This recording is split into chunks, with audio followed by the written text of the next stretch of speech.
இந்த இடம் சீட் ஆயிடுச்சு. ஆனா இந்த இடம் தெரியுதுங்களா, இங்க நான் ஒரு கான்டூர் கொடுத்த டாட், அப்பவும் இது இப்படி ஸ்ட்ரைட்டா இல்லாம கொஞ்சம் இப்படி வெளியே போன மாதிரி இருக்கு, தெரியுதுங்களா? பாலை நிறைய பாலை டைமண்ட்ல இதெல்லாம் இதுல இது நிறைய இப்படி ஆகும்.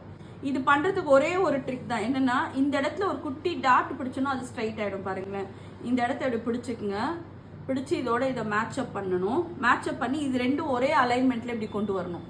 இப்படி கொண்டு வந்து டாட் ஒன்றுமே பெரிய டாட் எல்லாம் கிடையாது, ஒரு சின்னதா, இது நான் ஆல்ரெடி உங்களுக்கு காட்டியிருக்கேன்னு தெரியல, ஒரு சின்னதா இதோ இப்படி. இப்போ இங்க டாட் குட்டியா போட்டிருக்கேன், ஆனா கண்ணுக்கு தெரியுதா? தெரியாது. அண்ட் இதுவும் வந்து எப்படி ஆச்சு பாத்தீங்களா, பர்ஃபெக்ட் பாவாயிடும். இல்லைன்னா இதுக்கு முன்னாடி இது சம்வாட் இப்படி இருந்தது, கவனிச்சிங்களா? ஆனா இது குட்டியா ஒரு டாட் போட்டதுனால இது நல்லா அப்படியே ஸ்ட்ரைட்டா வந்துச்சு. இவ்வளவுலாம் ட்ரை பண்ணுங்க, எங்க பாயிண்ட் வருதோ அந்த இடத்துல மட்டும் தான் இந்த ட்ரிக் நம்ம ட்ரை பண்ணணும்.